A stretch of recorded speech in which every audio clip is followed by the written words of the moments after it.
Dobar večer. Pozdravljam dragi posjetitelje i naše goste večeras sa prvim književnim petkom u ovoj godini, što je dobra vijest. Pozdravljam goste posjetitelje koji su ovdje u našem prostoru, kao i posjetitelje u internet galaksiji, što je novo. Večeras smo ovdje, naš voditelj i urednik Lujo Parežanin okupio jedan jaki tim gostiju koji će govoriti o jednoj svima nama najvjerojatnije vrlo zanimljivoj temi, a to je odnos prema tradiciji i baštini, ali ne en general, nego pogotovo u zadnjih 50 godina. Svi osjećamo da tu nešto nije u redu. Koliko i kako i na koji način, to će naši gosti zajedno sa našim urednikom pokušati odgovoriti na ta pitanja. Gosti su Sanja Horvatinčić, povjesničarka umjetnosti, Dinko Kreho, esejist, pjesnik, kritičar, književnik i Ana Kutleša, kustosica, jel tako? I također povjesničarka umjetnosti. Tako. I naravno naš Lujo Parežanin, gost, urednik i voditelj. Izvoli. Hvala vam na uvodu.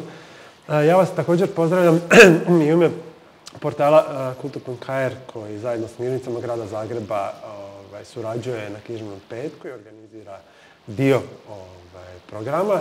Ja sam na neki način tu nisam u svojstvu Luje Parežanina, nego kao predstavnik Kultur.ovog uredništva.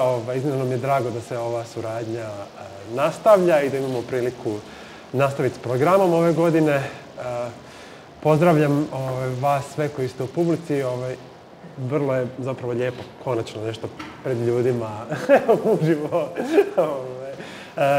raditi, iako pomalo zapravo neobično.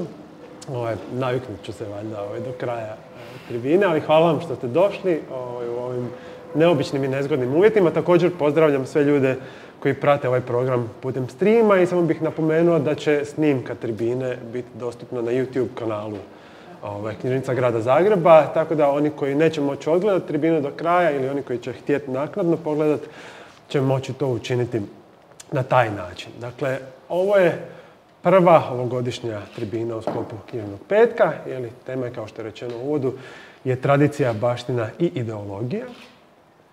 Ja ne bih zapravo previše pojašnjavao tu uvodno, pogotovo ne ponavljao uvodni tekst, jer mislim da će gošće i gost to na lijep način i kompetentniji od mene svakako učiniti u početku razgovora. Samo bih za početak istaknuo da je riječ o temi koja je na jedan specifičan način ili kontinuirano zapravo aktualna i problematična ne samo u postjugoslavenskom, nego i u širem postsocijalističkom kontekstu.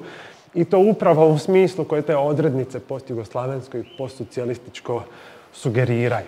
Ili o čemu ćemo zapravo detaljnije govoriti u samom razgovoru. Ja bih također rekao da se radi o temi koja je tijekom posljednjih nekoliko godina, mislim zapravo i duže, ali u svakom slučaju u smislu javne prisutnosti tijekom posljednjih nekoliko godina, posebno aktualna i u međunarodnom jednom smislu.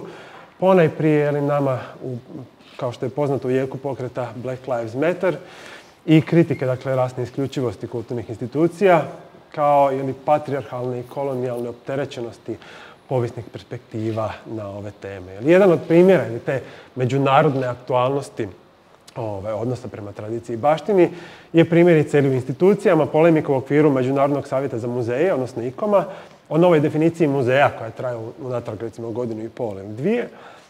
Dakle, riječ je o nastojanju da se muzeje kao institucije nastoji definirati kao, citiram, demokratizirajući inkluzivne i višeglasne prostore koji uvažavaju konflikte i izazove sadašnjice i nastoji doprinijeti ljudskom dostojanstvu i društvenoj pravdi, globalnoj jednakosti i planetarnoj dobrobiti.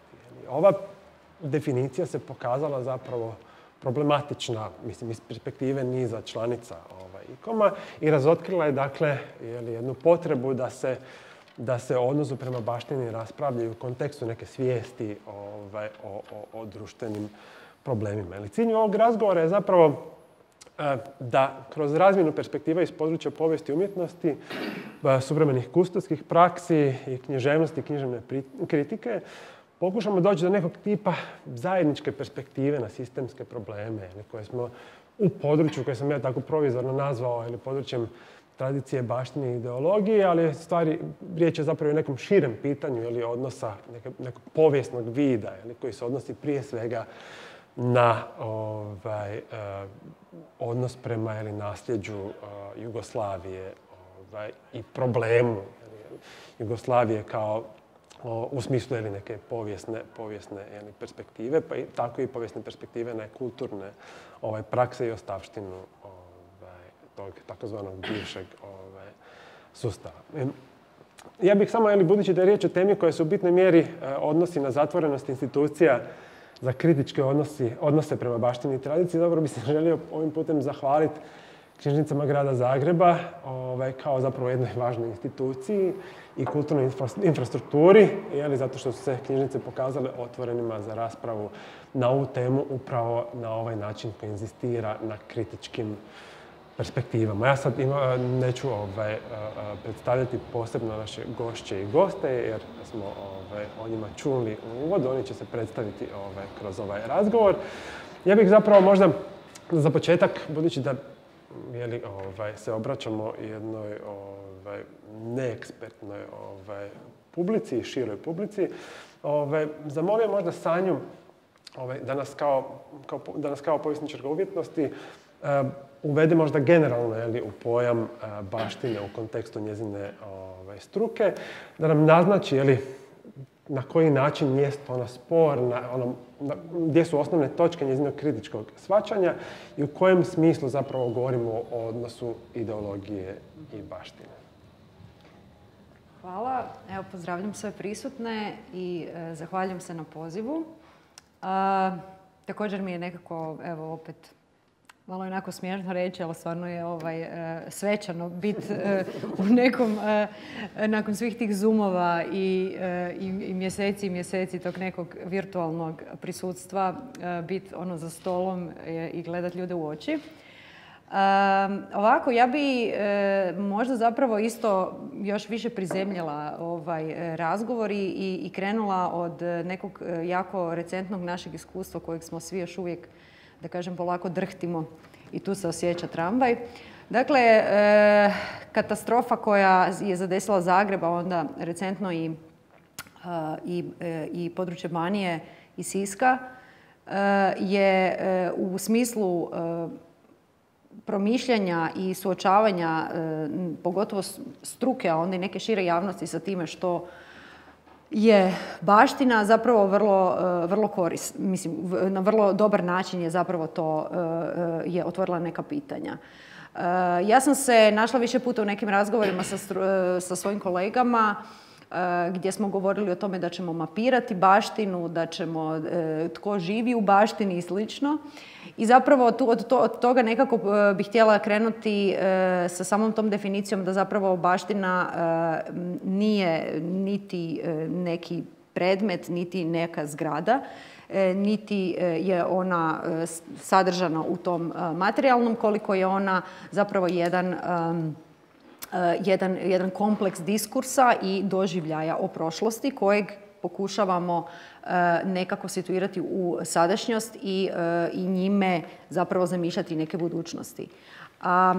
Ti predmeti koje vrlo često zapravo vidimo i njih utjelovljujemo baštinu jesu naravno vrlo bitni u tom procesu i oni su osobito bitni ako promatramo regulative, odnosno neke vrste društvenih dogovora kojima se zapravo dolazi do to selekcije i do valorizacije, u konačnici onda i do financiranja, javnog financiranja takvih objekata koje smatramo,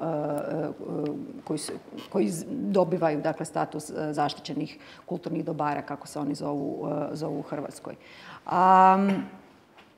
Dakle, tu sam negdje htjela otvoriti i to pitanje da kada govorimo o baštini, ne govorimo samo i ne možemo govoriti samo iz pozicije povijesti umjetnosti ili iz pozicije povijesti književnosti ili komparativne književnosti ili etnografije i slično, nego zaista se nalazimo pred jednim fenomenom kojeg je jedino moguće interdisciplinarno sagledavati.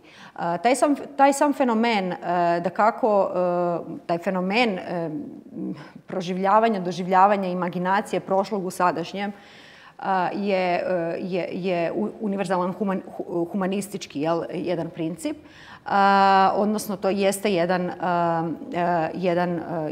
nešto što imamo kroz kontinuitet u ljudskoj povijesti. Ono što je specifično kada govorimo o baštini u smislu na koju danas razumijemo, pogotovo na koju institucije razumiju i ustrojavaju, jeste zapravo koncept nacionalne baštine, odnosno onaj koncept koji prati konstituciju pojma nacionalno, dakle nacionalne države i tu neku vrstu, dakle, zamišljene zajednice, vrlo blizak pojam tome i toj vrsti konstrukcije jeste i pojam izmišljanja tradicije, jer baština zapravo vrlo često u toj svojoj funkciji upravo to i jeste. Dakle, neka vrsta idealiziranog simbola određene zamišljene zajednice. Ne? I u tom korijenu kojeg, dakle, imamo u 19. stoljeću, u našim prostorima možda negdje i kasnije, ovisno kako su ti procesi tekli, zapravo dolazimo do trenutka kada se konstituiraju institucije baštine. To su prije svega muzeji, to su dakle i biblioteke, to su u krajnjoj liniji i same institucije koje bi trebale davati nekakav znanstveni okvir ili znanstveno utemeljenje, nekakvu empirijsku analizu toga što će onda biti uvršteno u taj kanon, jel? Pa je povijest umjetnosti zapravo tu isto jedna od tih disciplina koja u tom svom razvoju zapravo inzistira vrlo velik dio zapravo svoje povijesti umjetnosti. Imamo inzistiranje na empirijskom kao nečem što će legitimirati ili učiniti znanstvenim taj odabir selekcije, odnosno valorizacije. Jel? Naravno da su ti procesi bili duboko povezani sa samim kontekstom u kojem je baština, dakle, imala određenu društvenu i političku funkciju i zapravo sa svakom smjenom društveno-političkog sistema i sama disciplinarna, dakle, sama disciplina se negdje, dakle, naginje i prema tome orijentira, a i sama baština zapravo širi, suzuje i tako dalje svoje značenje. U tom smislu možemo kasnije razgovarati, dakle, i o ovim promjenama paradigmi iz socijalističkog u postsocijalistički, odnosno kapitalistički kontekst.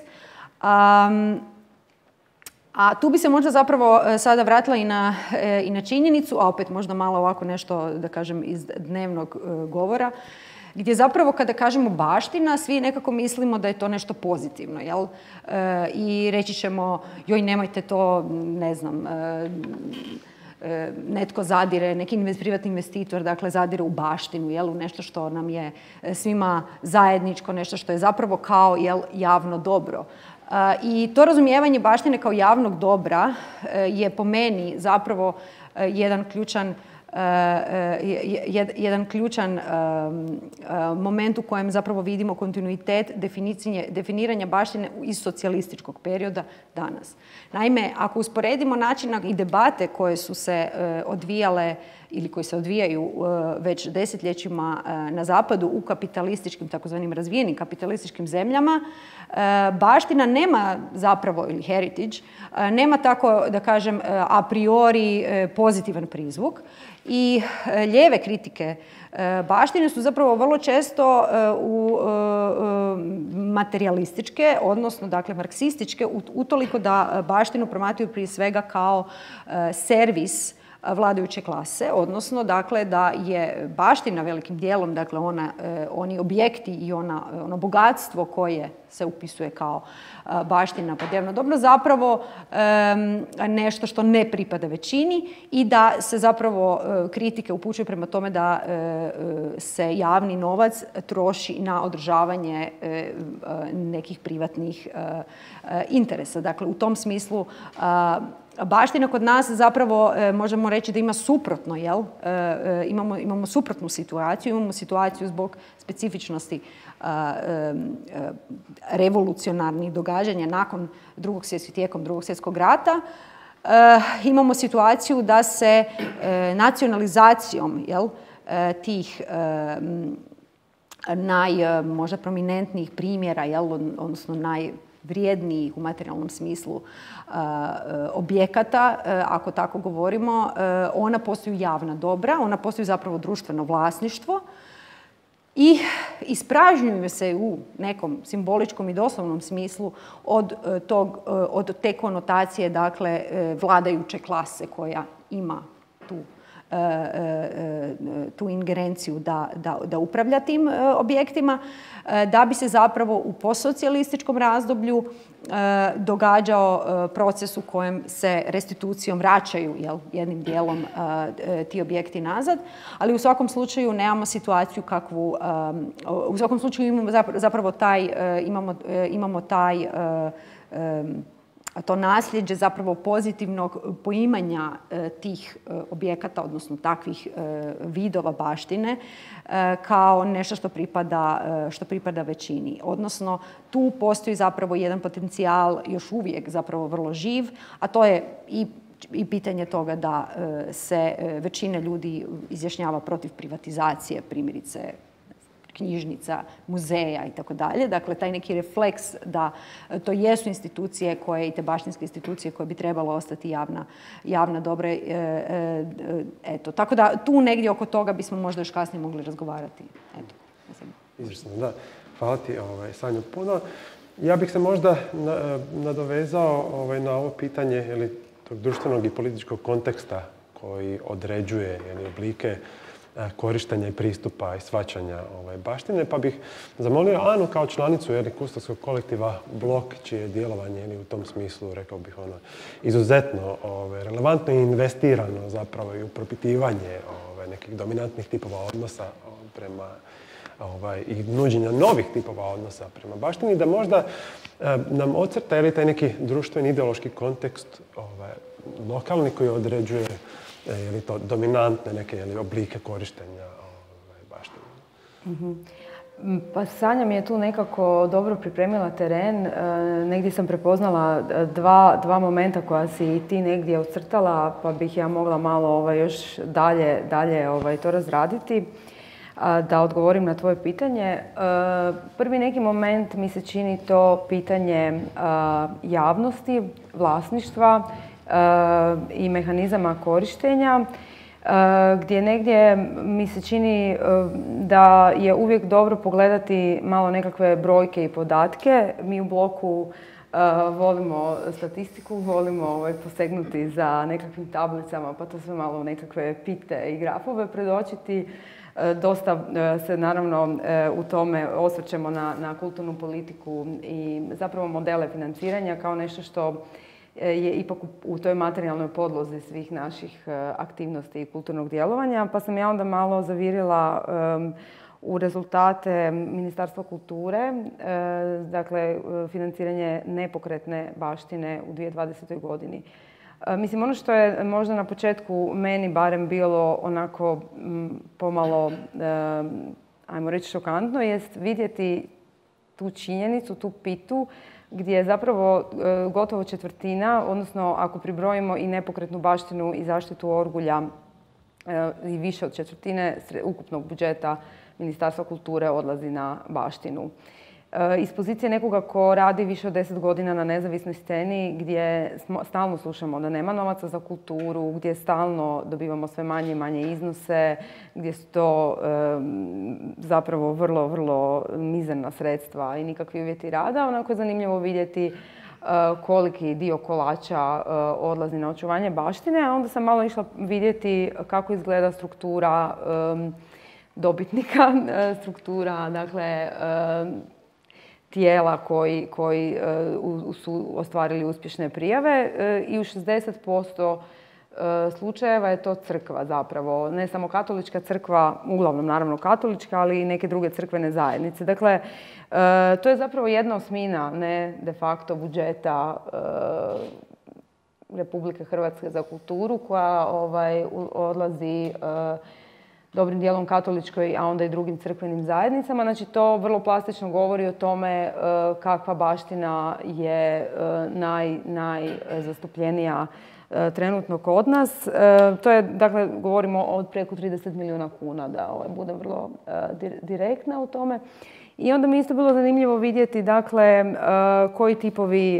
koji tipovi projekata se tu, dakle, valoriziraju i odabiru za obnovu. Znači, sakralna arhitektura na prvome mjestu.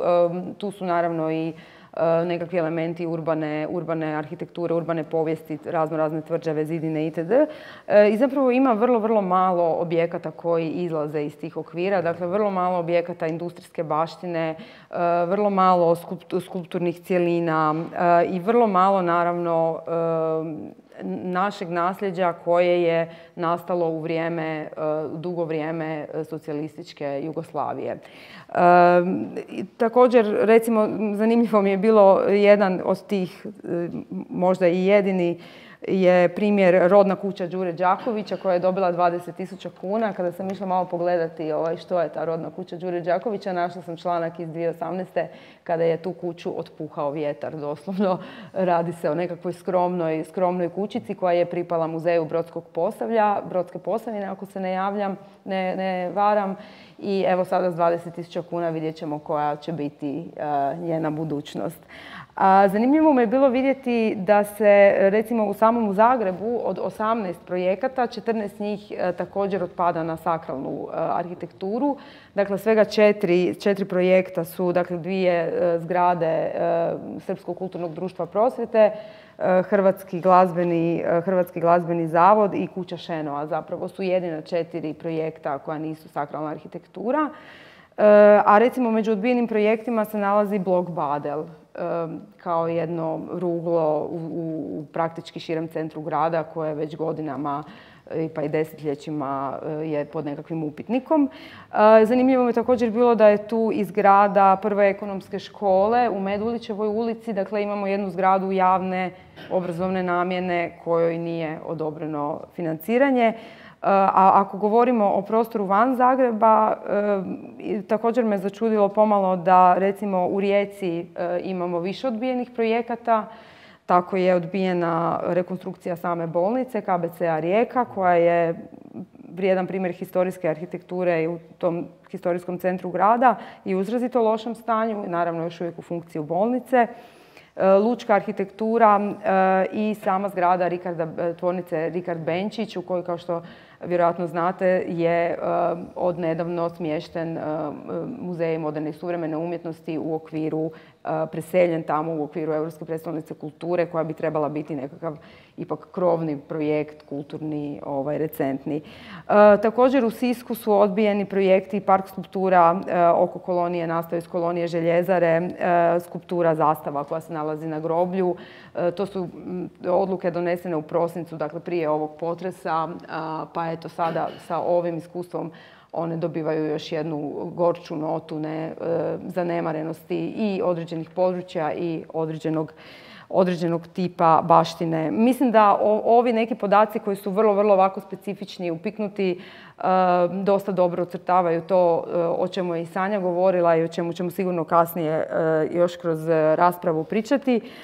Neki drugi moment na koji bi se vrlo kratko osvrnula, koji mislim da je važan i za daljnju raspravu, je taj neki moment diskontinuiteta koji se događa kad govorimo o baštini u lokalnom kontekstu, odnosno onog što je Sanja nazvala, ako sam dobro ubilježila, izmišljenom tradicijom. Dakle, kada govorimo o tom konstituiranju nacionalne države, nacionalnog identiteta i toj potrebi Hrvatske države kakva je sada, da svoj identitet gradi kroz jednu priču građanske države, kroz priču države koja se naslanja na nekakvu tradiciju zapadnoevropskog bazena i snažne veze, kao što vidimo sa crkvom. Tu neminovno dolazi do teških nesporazuma i prekrajanja, odnosno revizionizma. Mislim, meni je zanimljivo, ja dolazim iz jednog malog grada koji se zove Opatija, sigurno ste svi čuli za njega. I zanimljivo mi je bilo u mom rodnom gradu promatrati što se događa sa urbanim prostorom. Dakle, on je naravno doživio sudbinu gradova poput Splita, Dubrovnika itd. Pretvaranja iz grada u destinaciju. Na to ne treba ni trošiti riječi. Međutim, ono što je zanimljivo da tamo se događa jedna gotovo infantilna, pomalo groteskna inscenacija Austro-Ugarskog kraljevstva, dakle kroz apsolutan primat renoviranju fasada historicističkih tih hotela naspram bilo kakvog promišljanja urbanih problema, potreba zajednice itd. Ali to ide i do inscenacije dolaska Franca Jozefa u Opatiju u jednom performansu, zatim izložbenom programu koji je u cijelosti posvećen kraljici Sisi, njenim haljinama, posuđu itd.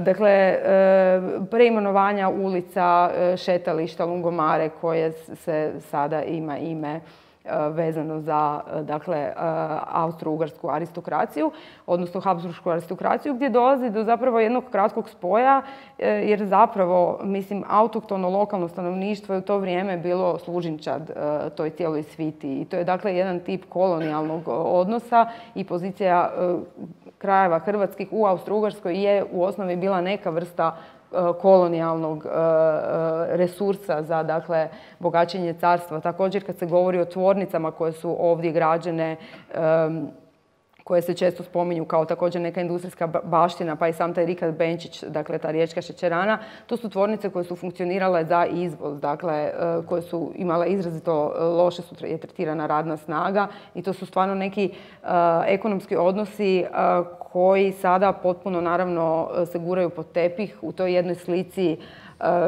kralja i kraljice koji tu dolaze, a razgaljeno mnoštvo ih pozdravlja. Tako da je, naravno, u našem lokalnom kontekstu, s obzirom na našu lokalnu povijest, zapravo je nemoguće graditi ta neka slika o nekoj velikoj naciji koja se gradi stoljećima, zapravo ju je nemoguće izgraditi bez teškog revizionizma, a ona točka u kojoj se događa nekakva emancipacija i u kojoj zaista taj narod počinje graditi vlastite resurse i vlastitu neku snagu, ona je pak naravno označena kao ta nekakva nepoželjna baština i zapravo čak je i pitanje možda i neko za raspravu dalje kako uopće to tretirati ako je ta baština socijalizma zapravo danas samo forma, jer taj sadržaj naravno ne egzistira više u tim društvenim i proizvodnim odnosima. Htio bih te samo još možda pitati, rekla si otprilike da tvoje bavljenje ovom temom otprilike seže do 10-ak godina, da je riječ o tako nekakvom periodu. Otprilike je riječ o razdoblju koji se preklapa zapravo sa postkriznim periodom, pa me zanimalo da li možda u ovom smislu, kako da kažem, ovog zaokreta prema jednom tržišnom naglasku u kulturnoj politici, da li možda tu isto uočavaš neke promjene u tom razdoblju? Da, sasvim sigurno je taj tržišni aspekt isto tako sve prisutniji. Dakle, baština tu nije izuzeta iz drugih sfera društva i kulture.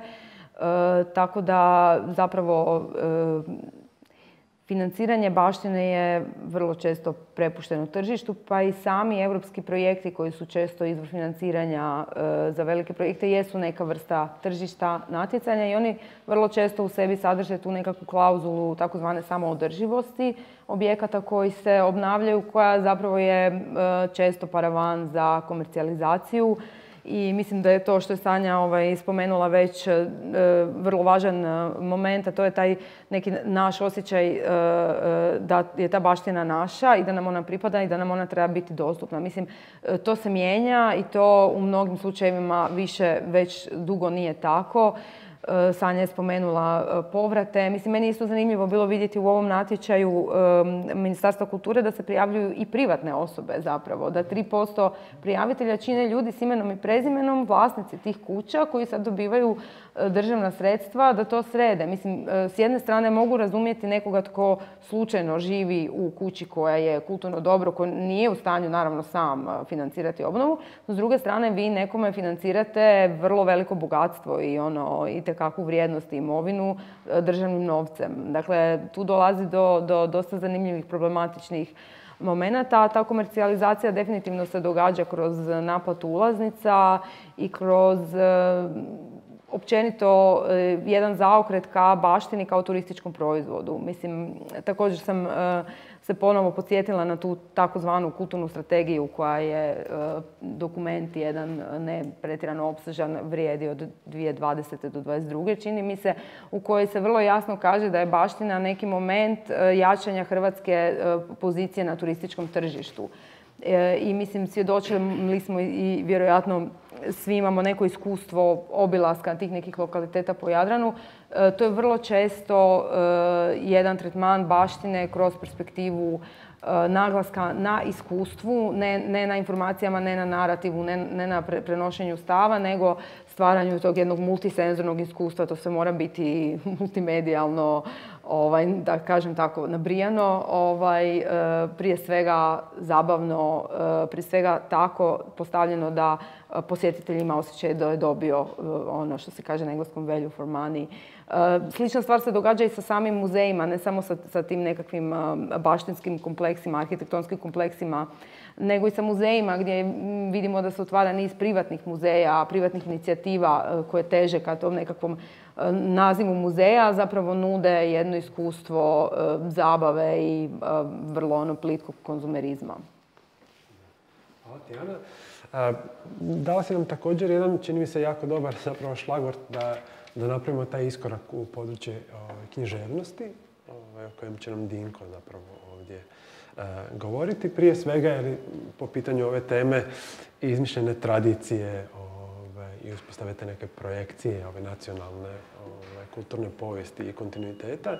Čini mi se da je književnost tu ima jednu posebno važnu i istaknutu funkciju, pa bi možda tebe, Dinko, pitao da nam nekako ocrtaš, je li to nakon raspada Jugoslavije, to je jednu promjenu funkcionalizacije ili književne tradicije odnosa prema kanonu ili iz perspektive tih nacionalnih potreba, tako da kažem.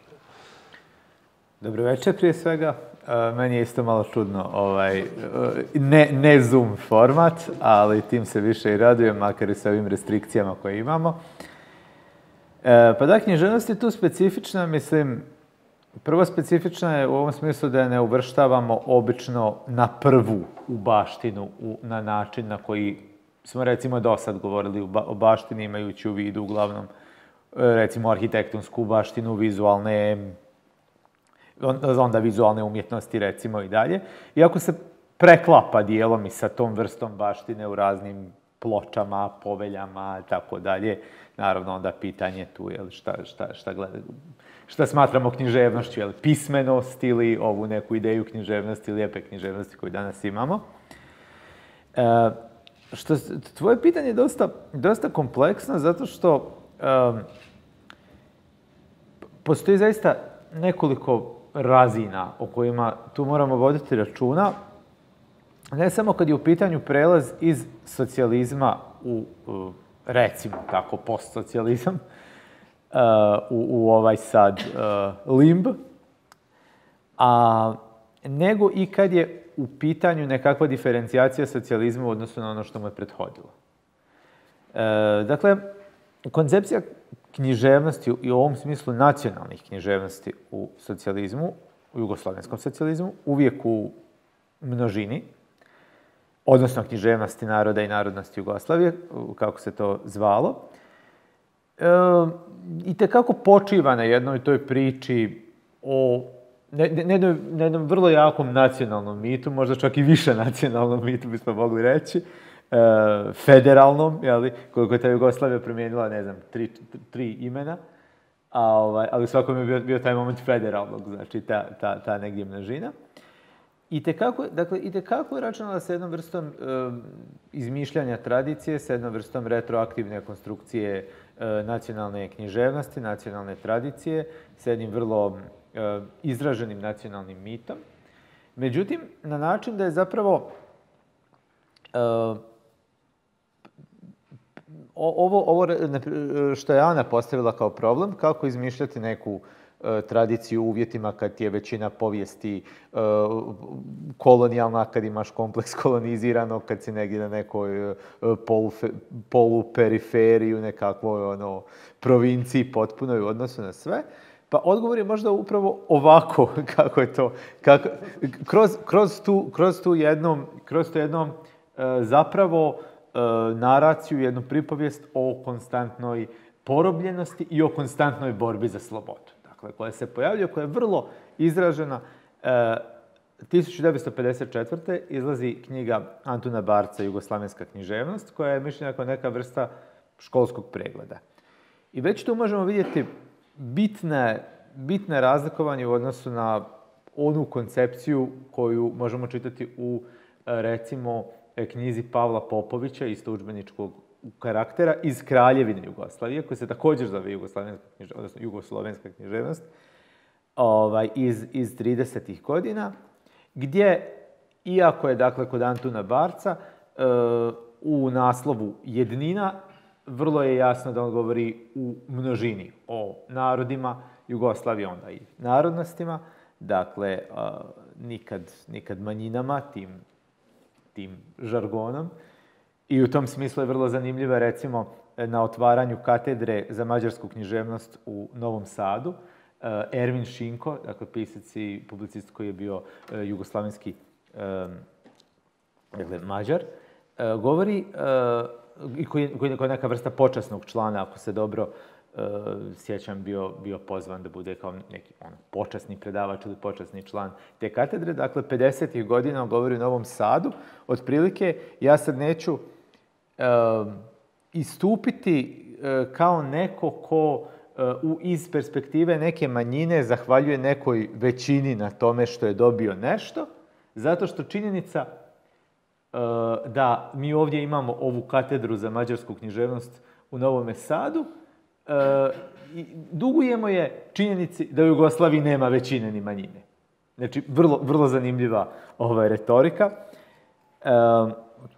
I negdje, recimo, do sredine, i da, naravno, ta koncepcija nacionalnih kultura koje su negdje bile porobljene, negdje bile prigušene, negdje bile zatrte kroz povijest, a onda i kroz monarhiju, kroz Kraljevinu Jugoslaviju, što je isto vrlo bitan moment u toj nekoj retorici nacionalne književnosti i nacionalne tradicije u književnosti i socijalizmu uvijek se bitno isticao. Dakle, ne više to neko forsirano jedinstvo, taj nekakav ideja organske cjeline jugoslavenske književnosti, nego jugoslavenska književnost zapravo kao jugoslavenske književnosti.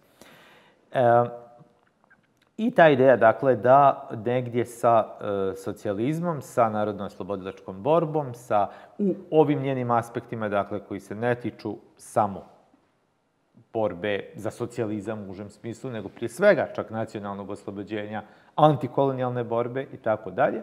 Dakle, ideja da sa jugoslavenskim socijalizmom dolazi do neke vrste napokon slobodnog terena za razvoj tih nacionalnih tradicija, nacionalnih književnosti. Tu je isto zanimljivo, mislim, to ću vrlo kratko, zato što zaista je dosta složen proces zapravo kako ide sa tim imenovanjem, sa tim. Dakle, postoji jedna kako da kažem, nelagoda govora zaista o jugoslavenskoj književnosti i o nekakvom tom zajedničkom nazivniku. Nelagoda koja, kako bi se reklo današnjim jezikom, zbog trigeriranja na taj pojam jugoslavenskog nečega koji odmah vraća reminiscencije na tu tada omreženu monarhiju i to takozvano integralno jugoslavenstvo. Što je zanimljivo, u tom smislu su recimo jugoslavenski komunisti za Kraljevinu Jugoslaviju koristili izraz tamnica naroda, koja će se danas koristiti za socijalističku Jugoslaviju. To je zapravo, koliko znam, njihov patent. Zanimljivo je da, dakle, govori se u tom nekom momentu u jednini, još 50. godina, ta Barčeva knjiga kao možda neki najveća suma koja nosi taj naziv. Poslije toga više ne. Zapravo ide se natrag, ne čak ni natrag, nego ide se u zapravo govor o književnostima narode Jugoslavije, o neka ideja jugoslavenske književnosti, kao recimo u knjizi Svete Lukića sa kraja 60. godina, beogradskog književnog povjesničara i kritičara, izaziva vrlo žustre diskusije, vrlo žustre kontroverze i dakle već negdje od sredine 60. godina pitanje postoji li uopće taj neki zajednički jugoslavenski nazivnik je vrlo živo, vrlo otvoreno. Tu je zanimljivo pratiti još neke procese. Ja bih naveo, na primjer, samo pitanje prevođenja, odnosno neprevođenja slovenskih i makedonskih autora, recimo. Dok, naravno, autori mađarskog, albanskog jezika i tako dalje, to se pitanje nikad nije postavljalo. Međutim, na primjer, u nekim izborima poezije, recimo, jugoslavenskih naroda, se sve negdje do sredine 60, koji su izašli na ovom, hrvatsko, srpsko, bosansko, crnogorskom jezičnom području, sve negdje do sredine 60. godina, dakle, mogu se susresti takvi izbori u kojima slovenski i autorski i makedonski autori nisu prevedeni. Dakle, dati su, recimo, sa nekim glosarom nepoznatih riječi, gdje se negdje podrazumijeva da će čitatelj to negdje i uhvatiti, da će se negdje vremenom približiti, ili naprosto da će taj novi okvir doprinijeti nekako do boljeg razumijevanja i do nekih. Premda je, naravno, ta ideja samostalnog razvoja nacionalnog jezika i nacionalne kulture iznimno bitna u toj nekoj retoričkoj konstrukciji ideje književnosti, ideje tradicije.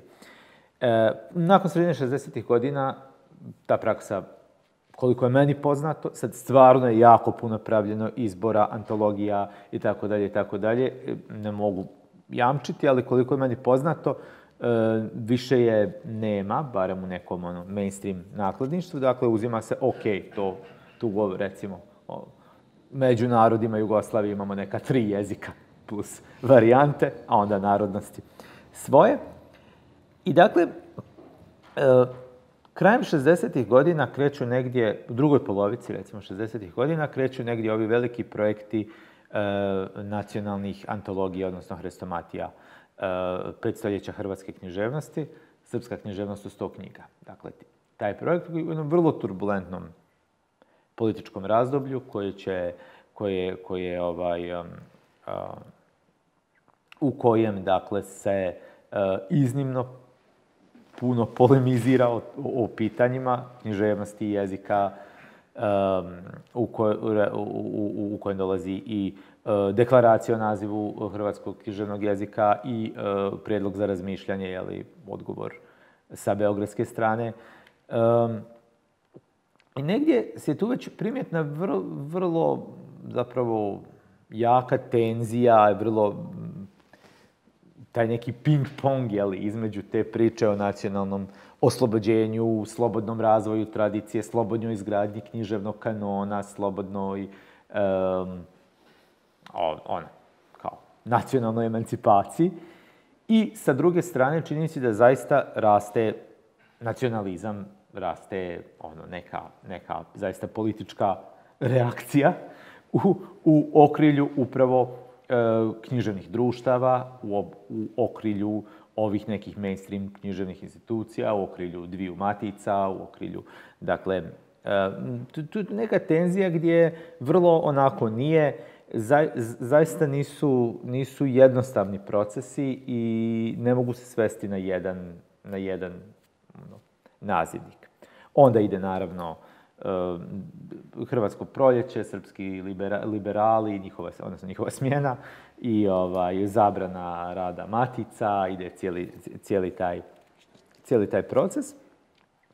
I dakle, 80-ih već možemo reći da su ove neke današnje ratoborne, ratohuškačke ideologije uveliko kuhane upravo u društvima književnika u diljem, u svim republikama.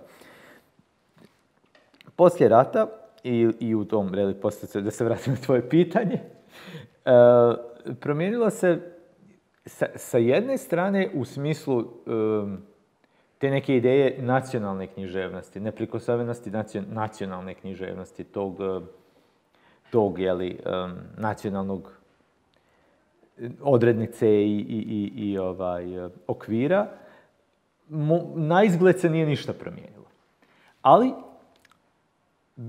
postoji jedan bitno drugačiji književni i izvanknjiževni kontekst. Prije svega, meni je tu vrlo bitna ova distinkcija koju pravi Rastko Močnik, dakle, slovenski sociolog, između nacionalizma i identitetskog nasilja, odnosno između nacije i identitetske zajednice. Nacija koja nastaje u nekom okrilju 19-stoljetnih različitih antikolonijalnih, emancipatornih borbi, vrlo često nosi nacionalni mit, ali često nosi neke vrlo emancipatorne tekovine, čak negdje do druge, možda i u drugu polovicu 20. stoljeća. Dok zapravo ono što joj slijedi, što imamo danas, je jedna drugčija identitetska koncepcija nacionalne zajednice, dakle, koja nije utemeljena više na tom nekom nacionalnom mitu, na ideji oslobođenja, na ideji prijateljstva, jednakosti, slobode među narodima, recimo prijateljstvo među narodima, ta neka ideja koja je vrlo česta figura, koja se susreće uveliko, recimo, i u jugoslavenskom socijalizmu u drugoj polovici 20. stoljeća, kao naroda koji se emancipira, obrazuje kao osoba, maltene, da bi negdje izašao na svjetsku pozornicu sa drugim narodima i punopravno sudjelovao u nekakvoj svjetskoj povijesti sa svojom nacionalnom kulturom.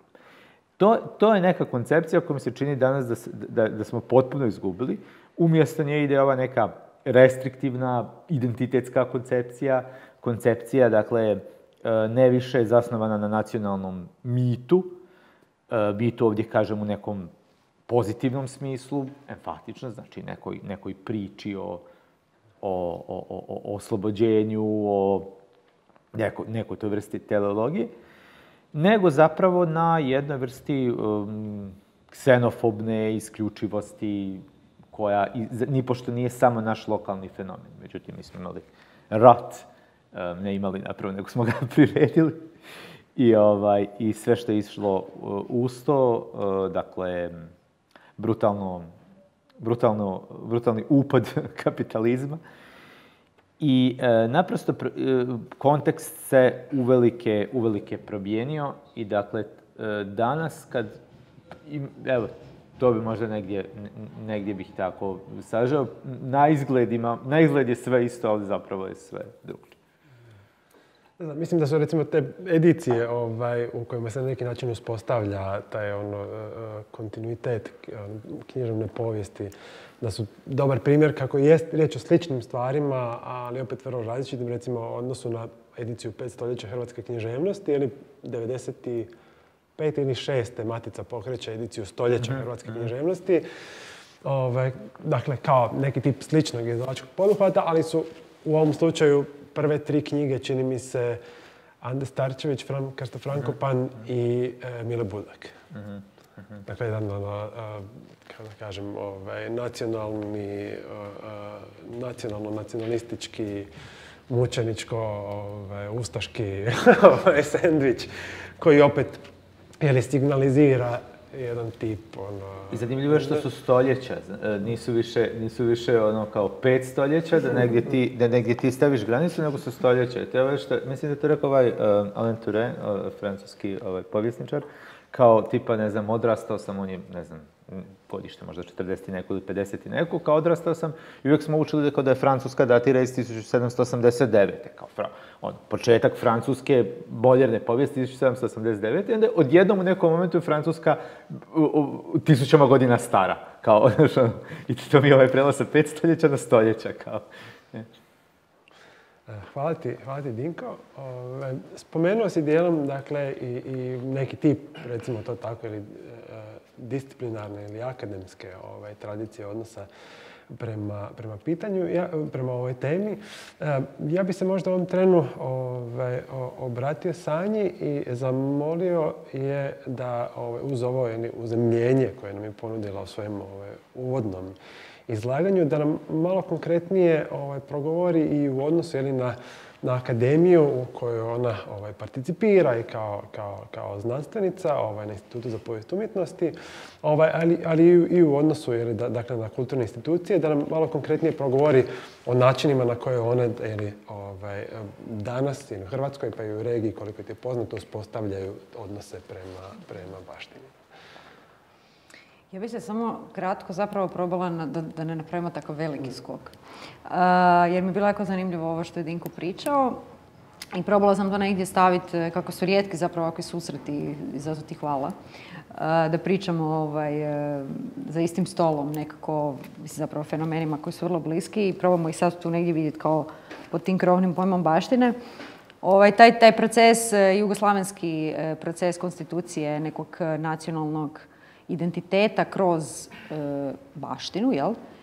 U slučaju ovog o čem sam ja pričala, dakle kroz umjetničku ili kulturnu baštinu, isto tim godinama dakako kroz putujuće izložbe koje objedinjuju na vrlo zanimljiv način, vrlo zanimljivim selekcijskim kriterijima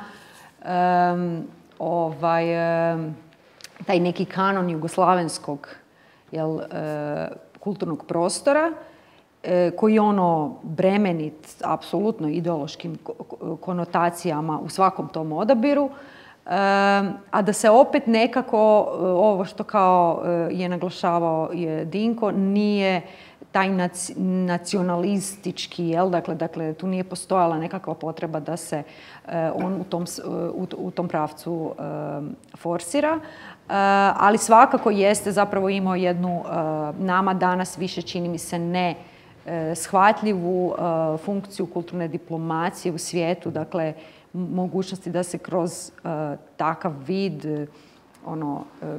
izvrsnosti kulturne produkcije komunicira kao sa svim narodima svijeta ravnopravnom položaju, pa onda čak i zapravo negdje pokušava adresirati one koji još taj tu nacionalnu emancipaciju nisu ostvarili kroz, odnosno oni koji su još u kolonijalnom odnosu. Tako da su to zapravo vrlo zanimljivi paralelni procesi i naravno onda negdje gledati kako su se institucije koje su trebale brinuti i štititi baštinu, dakle Zavodi za zaštitu spomenika, također konstituirali negdje u tom ključu, a i zapravo bili itekako oslonjeni zapravo na vrlo tradicionalno poimanje tradicionalno poimanje kanona i oslanjanje dakle na tu jednu formalističku školu povijesti umjetnosti kao osnovu, tako da ne možemo tu govoriti da je tu riječ o nekakvom marksističkom ili ne znam emancipatornom projektu u kojem se zapravo obrće paradigma ili tako dalje. Dakle i dalje se slijedi, u principu se zapravo i grade institucije za zaštitu spomenika.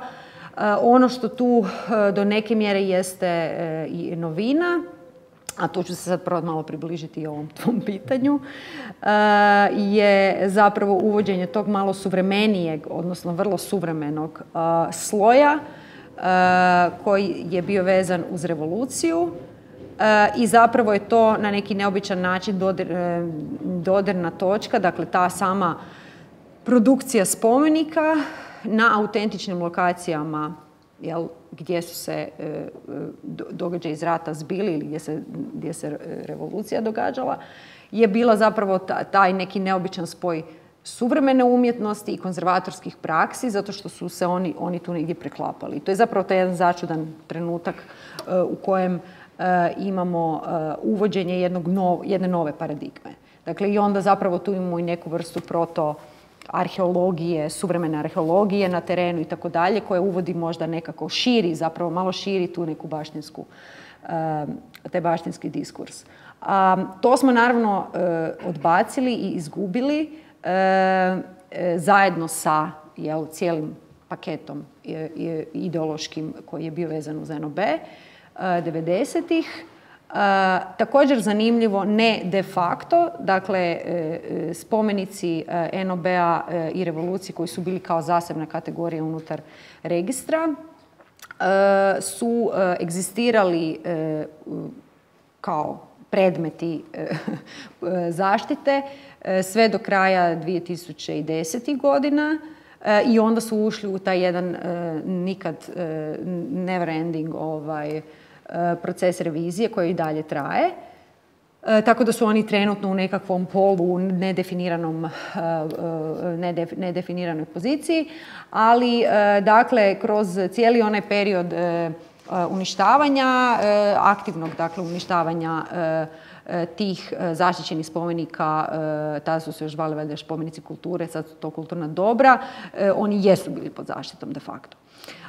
To sam sad, oprosti, malo otišla dakle, i u ovu neku moju specifičnu temu, a i možda zapravo mogu iz te pozicije progovoriti o ovom problemu koji je bio spomenut. Dakle, kako kroz akademske kanale, mislim, da, možda bi najjednostavnije bilo reći da praksa, odnosno ono što se događa u samom tom mehanizmu koji se tiče zapravo zaštite, održavanja i realnog ophođenja i upravljanja tom kulturnom baštinom, možda je upravljanje najvažnija riječ ovdje, jer se tiče financiranja, da je zapravo u dosta jednom velikom raskoraku sa teorijskim i tim, dakle, akademskim promišljanjima, praksama i tako dalje. To je ono što bi ja iz svoje pozicije možda najviše mogla primijetiti. Dakle, sve te silne rasprave, činjenica da se Jugoslavija na jedan začudan način, da se sad vratimo opet na to, pojavila u nekom New Yorku prije 2 godine sa izložbom o arhitekturi, gdje se ona zaista tretirala kao par excellence baština, jel? Kao nekakva čak World Heritage moment. Totalno, dakle, ignoriran od strane hrvatskih institucija. Dakle, takav jedan trenutak je kao suprotno onoj jugoslavenskoj pametnoj diplomaciji, dakle, potpunosti naravno u sukobu sa nacionalnom dogmom da ta Jugoslavija tu sad negdje naprosto ne ulazi u ovaj koncept nacionalne kulture, jel? Tako da u tom smislu čak i nešto što bi iz neke liberalne perspektive rekli kao izgubljena je prilika, jer eto, mislim, toliki silni interes zapravo za tu infrastrukturu, za sve te silne hotele i betonske spavače, jel, koji su prezentirani nekakvoj globalnoj publici. Čak ni to, jel, negdje nije uspjelo probiti ovu čvrstu zadanu priču o tome da to zapravo ne može biti dio nacionalne baštine. Tu bi se možda još malo, da li, ne znam, ima smisla sada osvrnuti se nešto i na ovo što je rekla Ana,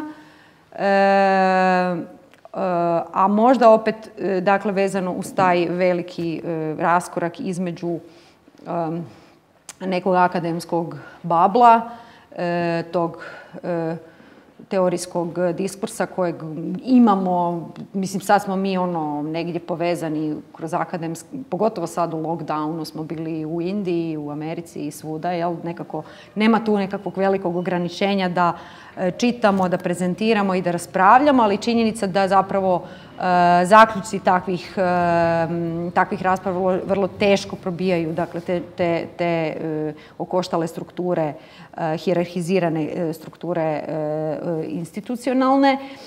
Recimo, jedan zanimljiv primjer koji se tiče baš ovog što je Ana rekla, a to je ta obnovljena šećerana, odnosno palača uprave šećerane, Rikard Benčić, koja ima, to nam je jedan suvremeni umjetnički rad otkrio na zanimljiv način, koja ima dakle freske koje su oslikane u 18. stoljeću i koje prikazuju između ostalog i neke kolonijalne scene. Dakle, one prikazuju, one su oslik koji je po nekim šablonama dakle rađen, ali je dakle rađen zapravo za vlasnike te šećerane koji su bili Nizozemci i Flamanci, čini mi se.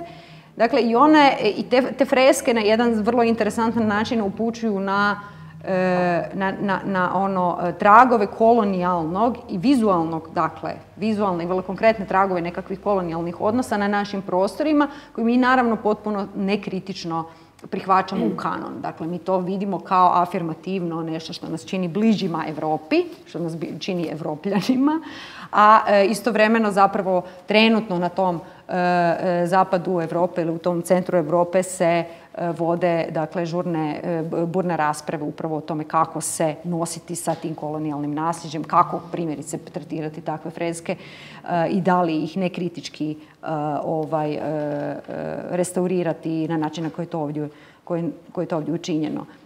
Tu onda zapravo, evo vidim i to je zapravo sjajno da je suvremena umjetnost s nama za stolom kroz Anu, je zapravo činjenica da suvremena umjetnička praksa zaista može te procijepe, kažem, od tih tabora, evo da se vratim na to, dakle, akademskog nekog, autističnog, vrlo često, kruga nekakve kulturne prakse koje je, dakle, u vertikali sa vladom RH, dakle, vlada RH, Ministarstvo kulture i sve što se događa s tim, dakle, tu negdje se mogu zanimljivi ti proboji dogoditi kroz suvremenu umjetnost. Da, apsolutno i rekao bih da, vjerojatno se svi slažemo da je Blokov rad na tu temu definitivno spada među najrelevantnije tipove kustovskih i umjetničkih praksi.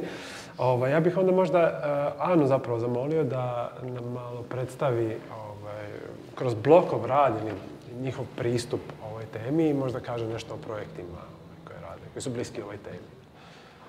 Da, pa s jedne strane je to težak zadatak, budući da Blok sa svojih, evo sad već 20 godina postojanja i produciranja radova suvremenih umjetnika koji se temelje na istraživanju reakciji na društveni kontekst, a pogotovo u javnom prostoru, shvaćenom i fizički i kao javna sfera. Stvarno smo se nebrojeno puta okrznuli, da tako kažemo, baštinu. Naprosto, ako radite u živom tkivu grada, nekako ako baštinu malo šire promatramo, nemoguće je da se ne referirate na to nekakvo pitanje prošlosti i nasljeđa i ono što je Sanja rekla, komunikacije danas sa tragovima prošlosti. Međutim, meni se nekako možda učinilo možda zanimljivije da ovdje skrenem pozornost ne na umjetničke radove koje smo producirali, koji su se negdje doticali nekakvih tih, ajmo reći, baštinskih momenata, nego možda na projekte u kojima smo mi sami bili neki dio nekog, ajmo reći, širog autorskog tima, gdje smo i na neki način neke hibridne forme predstavljali publici koje nisu u užem smislu umjetnički format, ali opet negdje iskaču iz nekakvih klasičnih formata tribina, predavanja, teksta. Prije svega mislim na projekt u kojem je i Sanja surađivala s nama, Zagrebačke trgovine pamte žene, i zajedno sa mojom kolegicom Ivanom Hanaček i Marijom Kikašem zapravo poduzela jedno istraživanje javne plastike grada Zagreba iz feminističke perspektive. Dakle, u tom projektu smo gledali ukratko kako je žensko tijelo prezentirano kroz javnu plastiku grada Zagreba, gdje smo došli vrlo brzo do zaključka da je to desubjektivizirano, pasivizirano, vrlo često nago žensko tijelo, objektivizirano, neprilagođeno patrijarhalnom muškom pogledu. A s druge strane smo gledali autorstvo samih skulptura i postavili pitanje koliko tih skulptura su napravile žene, gdje je naravno taj postotak vrlo mali. I napravili smo jednu turu koja je mapirala jedno 8, čini mi se, točaka u gradu Zagrebu, koje na neki način, neke od njih su recimo ovdje u blizini na Zelenom valu spomen ploča Mariji Jambrišak, jednoj dosta ovako zaboravljenoj, prešućenoj učiteljici i zapravo aktivistkinji, feministkinji, ne, protofeministkinji na neki način, koju je napravila Aksenija Kantoci, hrvatska kiparica čiji je rad također uvelike zanemaren i sama njena karijera dosta govori o tretmanu žena umjetnica, pogotovo žena kiparica, ali tu je bilo i nekih drugih primjera koji su ne možda na tako plastičan način postavljali ta dva rakursa tog problema, kao recimo grupna skulptura Strijeljanje talaca koja se nalazi preko puta umjetničkog paviljona, koja pokazuje i muški i ženski lik u nekoj novoj paradigmi vizualnog prikaza i pokušava zapravo prikazati neki drugi tip društvenih odnosa. Ali ono što je nama negdje tu bilo važno i što se pokazalo kroz izvedbu te ture, koja se onda još imala kasnije sva neka ponavljanja za specifične publike, tako na primjer i za učenike jedne srednje škole, za žene umirovljenice okupljene u jednu neformalnu grupu i tako dalje. Znači za neke vrlo zapravo zanimljive skupine van umjetničkih krugova. Dakle, sama taj format ture koji je jako zahvalan za upravo te nekakve slijepe točke i te nekakve problematične točke, jer imamo jednu situaciju žive rasprave, prijenosa znanja koji otvara komunikacijske kanale i koji nam nekako stvarno dozvoljava da postavimo stvar ne samo na način da reflektiramo kako su stvari bile i kako su funkcionirale, nego da se uvijek pitamo što to nama danas znači. I dolazimo u jednu otvorenu situaciju gdje mi onda zapravo te slike žene na koje mi upozoravamo, koje su prisutne u javnoj skulpturi, odmah u real time-u juxtaponiramo sa suvremenom reklamom koja na isti način zapravo tretira žensko tijelo, na primjer. Isti taj format urbane ture smo koristili i u projektu Kartografija otpora, gdje smo tematizirali opet sa jednom grupom istraživača, povjesničara, aktivista, povodom 75. godišnjice oslobođenja Zagreba 2015. Opet jednu temu koja isto, mislim, Sanja je definitivno mnogo kompetentnija da o tome govori nego ja, ali riječ je o pitanju samog doprinosa žena Narodno-oslobodilačkom frontu i ne samo žena, nego i zapravo cijele te nekakve gradske fronte, odnosno cijele te podrške borbi koja se događala kroz logistiku u gradu, koja pokazuje koliko je zapravo široka i čvrsta ta mreža bila i koliko je zapravo i ljudi koji nisu bili u šumi, u partizanima, s puškom u ruci doprinijelo kroz akcije i pomaganje i prijenos informacija i materijala doprinijelo NOB-u, gdje smo negdje onda tu temu izvukli na svjetlo dana, opet kroz jednu gradsku turu u kojoj se također odmaknulo od tog ex katedra momenta i ušlo u komunikaciju i sa mnogo mladih ljudi, gdje onda opet ta neka povijesna priča dolazi na kulisu današnjega grada i onda je nekako mnogo lakše otvoriti razgovor o tome što to nama danas znači i kako mi danas možemo shvatiti te primjere kao nekakve, ajmo reći, lekcije za budućnost. Mislim, naravno, tu je i projekt Muzej susjedstva Trešnjevka koji smo pokrenuli, koji je opet jedna treća priča.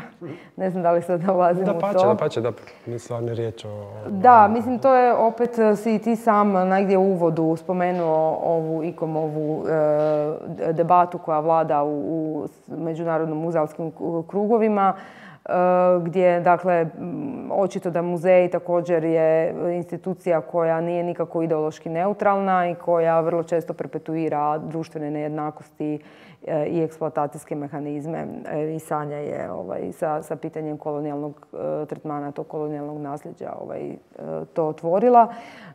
Nama je to negdje bila inspiracija, taj tip preispitivanja muzeja i zamišljanja jednog drugačijeg muzeja za taj projekt koji se zove Muzej susjedstva Trešnjevka. Dakle, mi od 2015. djelujemo u prostoru u Ađijinoj ulici i dosta radimo sa kvartom, upravo kroz suvremenu umjetnost i negdje nas je zanimalo kako ta baština, isto kako je Sanja to istaknula, ako ne zamišljamo kao nekakve materijalne objekte, nego kao jedan kohezivni element zapravo zajednice i neku tradiciju koju mi osjećamo kao svoju i koja može biti opet neki moment povezivanja koji je važan za ono što se događa danas i za neke današnje aktivacijski moment zajednice danas.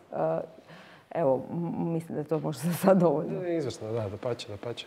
Stvarno, mislim, bilo je riječ o projektima koje zaslužuju da budu spomenuti i u ovakvom i u svakom kontekstu. Dinko, Sanja je otvorila, a Ana primjerila to pitanje probijanja novih tipova znanja i kritičkih perspektiva u ove takozvane institucionalne strukture. I Ana i Sanja su ukazali na tu produktivnost tog nekog prostora koji je na rubu ili izvan institucija. Rekao bih, čini mi se da je u području književnosti ili da je književna kritika ta koja je dala neki važan doprinos promišljanju. Cijelo vrijeme smo nekako se vraćamo terenu Jugoslavije. Čini mi se da to jest neko važno pitanje jugoslavenskog književnog polja u području književnosti. Pa bih te zamolio, evo, ako možemo u tvojem području, ako nam možeš nešto reći o nekim recentnim pokušajima promišljanja postjugoslavenskog ili jugoslavenskog književnog prostora u književnoj kritici i proboju ili tih rasprava u akademiji. Da, mislim, književna kritika, kako da kažem, bavila se i bavi se svim ovim predugo zapostavljanim i previđenim temama poput, ne znam, pitanja, reprezentacije, predstavljanja,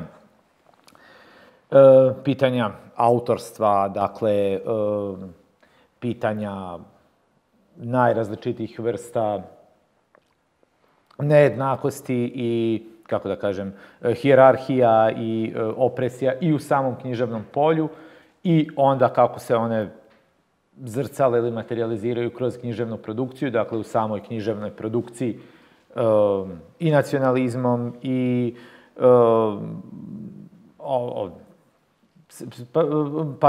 reprodukcijom različitih patrijarhalnih obrazaca, seksizmom, rasizmom i tako dalje. S druge strane, mislim da je zaista došlo do neke vrste mentalne redukcije, rekao bih, kritike, koja ima veze isto sa ovim općim utilitarizmom u kojem živimo danas, gdje sve mora imati neku svrhu, sve mora ukazivati na nešto, imati neku praktičnu primjenu, pa tako i književnost i umjetnost. I mislim da dosta kritike, barem kad je književnost u pitanju, koje se negdje smatra lijevom, zapravo pada samo u tu zamku. Da u stvari pokušava, ajde, šta nam ovo govori, šta je ovdje korisno, šta je ovdje zapravo i pritom zapravo zaobilazi ono što je u književnosti i umjetnosti zapravo ključno, a to je i gdje se događa nekakva politika i nekakva možda potencijalna emancipacija, to je forma. Dakle, s jedne strane imamo, recimo ako govorimo o nekoj književno-kritičkoj produkciji, s jedne strane imamo neku vrlo onako, recimo, školsku, impresionističku, imanentnu kritiku bez ambicije da išta stavi u neki materijalni kontekst, povijesni i tako, društveni. A sa druge strane, imamo također jako puno kritike koja pretendira da bude neka kontra tome. Dakle, sada govorimo opet o nekoj možda tekućoj književno-kritičkoj produkciji, ali koja pak završi u nekoj vrsti utilitarizma i odvagivanja. Ajmo vidjeti šta je autor predstavio negdje u skladu sa našim političkim stavovima, šta nije, pa ćemo odvagnuti valja li knjiga. A negdje je zapravo kritika koja bi se bavila samom, znači onim što je političko, što je emancipatorno u samoj, što nam ništa drugo ne može ponuditi, nego upravo književnost. Dakle, nešto što je specifično, što se tiče jezika, postupka, prosedea, stila, što je možda revolucionarno na nekoj drugoj razini, vrlo često otiče. No, međutim, možda ne isključujem mogućnost da je to problem općenito nekakve dnevne kritike i da je ona možda uvijek i bila na ovaj ili onaj način redukcionistička i da je zapravo nam se ili da se meni možda sad samo čini da je sad posebno loše. Iako ja mislim da je sad posebno loše. U smislu nekih konceptualizacija, pa te rasprave su dosta žive.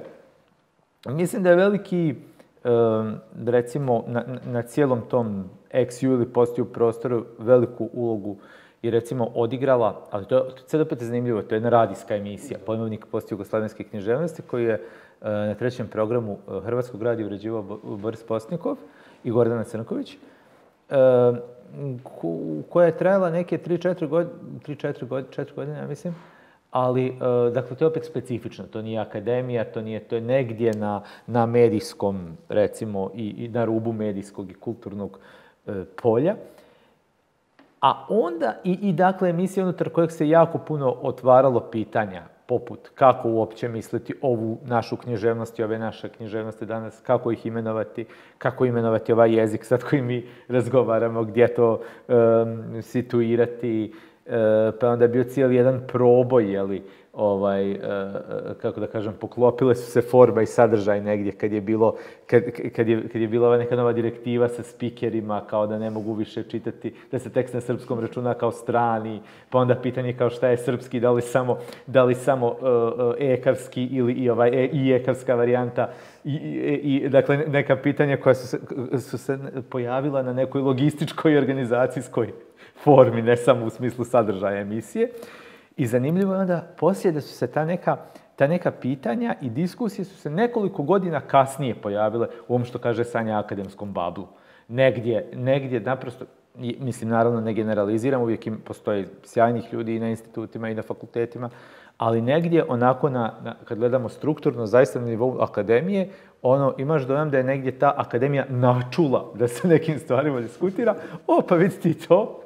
I kao par godina kasnije su onda krenuli i neki doktorati, konferencije, skupovi.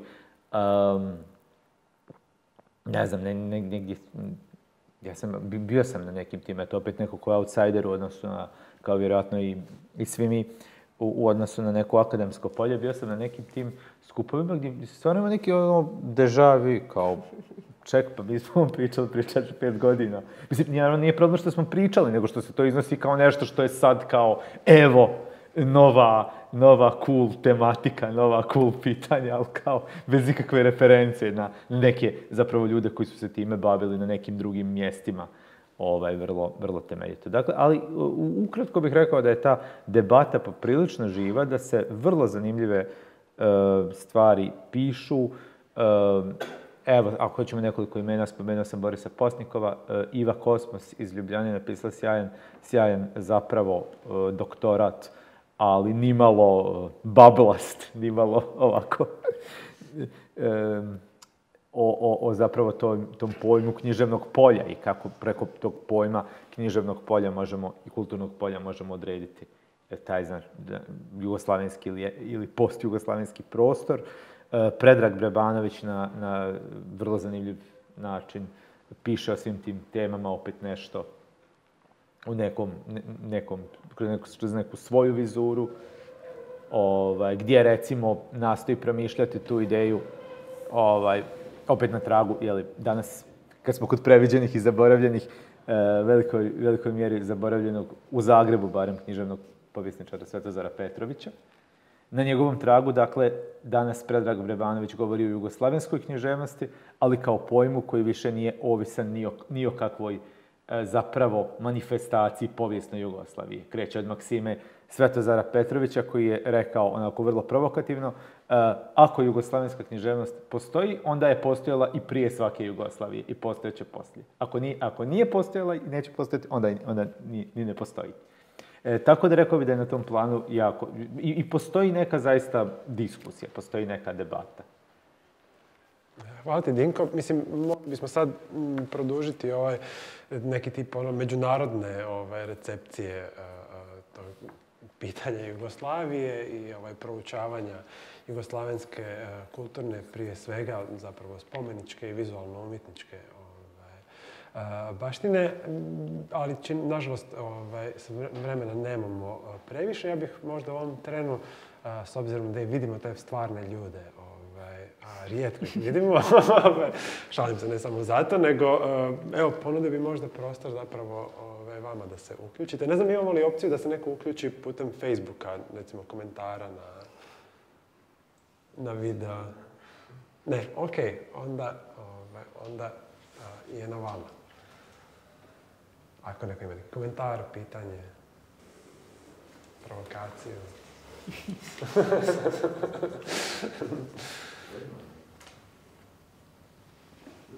Niko, dajte nam, pa stvarno, evo, rijetko vidimo ljude, a bilo bi lijepo porazgovarati sa publikom na ovu temu. Možete naknadno na Facebooku. Možete naknadno na Facebooku, da. Ja bih evo ponudio, mislim, kako da kažem, ovo vaganje između književnosti i povijesti umjetnosti, suvremene umjetnosti i kustanskih praksi je, kako da kažem, zahtjeva puno prostora i vremena, da nekako da konvergiramo i da nađemo i da pohvatamo zajedničke teme, ali smo, evo, nažalost pri kraju ovog meni izuzetno zanimljivog razgovora. Ja bih možda zaključno ponudio vama, ako imate nešto što biste htjeli još povezati, pospojiti, ako vam je nešto još iskrsnulo tijekom razgovora, nije obavezno da se svi uključite. Ako imate još neki finalni komentar, Sanja? Pa možda da, možda komentar razmišljam što je sve rečeno i kako malo naći nekakav izlaz iz tog poprilično pesimističnog tona kojeg smo imali, barem Ana i ja. Jer eto, Dinko je završio zapravo sa jednom žustrom diskusijom koja se odvija. I nekom avangardom, ako sam shvatila. Nemoj me pretjerivati. Ali, da, onda možda negdje probati tu na taj način se osvrnuti na ove prakse koje, dakle, mimo onog što sam sad zadnje na čemu sam nešto insistirala, a to je zapravo ta vrlo stroga i okoštala struktura, ili mislim, ne znam, vrlo birokratizirana u najmanju ruku, koja je, eto, nedaleko odavdje Ministarstvo kulture, koje je zapravo zanimljivo, evo nedavno i podatak koji nisam bila svjesna da je zapravo tek od 90-ih, dakle od samostaljenja Hrvatske, odjeli za kulturnu zaštitu kulturne baštine i sada zapravo konzervatorski odjeli spadaju pod Ministarstvo kulture kao, mislim, organ vlade, jel? Koje se mijenja svakih 4 godine, a prije je ona bila zapravo samostalna institucija. Dakle, riječ je o Zavodu za zaštitu spomenika su bile samostalne institucije koje nisu bile pod direktnom, dakle, ajmo reći tako, barem kontrolom političkih tijela, bez obzira, dakle, na sasvim sigurno dominantne dominantne ideološke obrasce koji su bili prisutni tada kao i sada. Ali ono što sam htjela reći, dakle, bez obzira na to ili možda baš zbog toga i zbog te nekakve tromosti djelovanja na terenu, zbog tog slabog linka, poveznice između akademskog rada i stručnog rada i s treće strane potreba tih zajednica ili interesa tih zajednica da same konstituiraju svoje baštinske narative. Mislim da jačaju ove lokalne inicijative. Mislim da se vrlo posljednjih, pa evo dobro, možda zato što ja intenzivnije pratim, ali posljednjih sigurno 5 do 10 godina taj neki zapravo otpor, ili možda čak odustajanje od to, potpuno, dakle, rezignacija ili odustajanje od toga da se sa u institucionalnom smislu nešto može provesti. Ljudi samo inicijativno, dakle, obnavljaju spomenike, osnivaju nekakve neformalne, dakle, zajednice koje se tiču baštine lokalnih narativa i koje u potpunosti zapravo su nevidljive institucionalno. Što je šteta, naravno, mislim, to je na određen način i preporuka onima koji bi to mogli da pokušaju probati to prepoznat, da pokušaju to integrirati u nekakve načine financiranja i tako dalje. Ali to je isto tako nešto što ponovno, dakle, otvara na vrlo dobrodošli način, dakle, otvara to pitanje što je zapravo, na koji način se zapravo možemo, na koji način zapravo baština može biti emancipatorna za zajednice, a koje nisu nužno nacionalne zajednice. Jel? Tako da, evo, možda s tim bih završila. Mislim, neću govoriti o projektu kojem ja sad radim, ali jeste negdje na tom tragu i jednim velikim dijelom zapravo je i pokušaj da se prebrodi taj ogroman jaz između akademskog polja i situacije na terenu i rada s ljudima i zapravo uopće propitivanja koliko u klasičnom smislu riječi baština ljudima uopće u ovom trenutku, u ovim ekonomskim okolnostima treba. To je možda sad i na kraju vezano uz ovaj potres i sve priče koje se generiraju oko toga šta ćemo sa fasadama, šta ćemo sa ovim, mislim, velik broj ljudi samo treba egzistencijalne probleme za početak riješiti, jer eto, takva je situacija, da. Hvala ti, Sanjo, na ovom jako lijepom zaokruživanju priče. Dinko i Lijana, vi ste...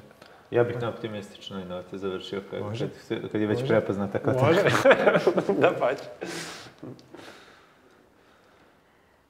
Mislim da je Sanja sjajno zaključila. Da, hvala vam ljudi na razgovoru. Do neke sljedeće prilike da sudjelujete u raspravi. Ovo je zvučalo pasivno-agresivnije. Nije uopće trebalo zvučati pasivno-agresivno. Ispričavam se, Bože, nisam razmislio o načinu na koji ću ovo izgovoriti. Hvala vam što ste došli i hvala vam što ste nam omogućili da govorimo pred publikom. Nadam se da se vidimo. Sljedeća tribina je za 2 tjedna na temu društveno angažiranog kazališta. Tako da, eto, ako želite, dođite na nju. Hvala Ani, Dinku i Sanji na krasnim doprinosima, razgovoru. Eto, to je to od nas za večeras.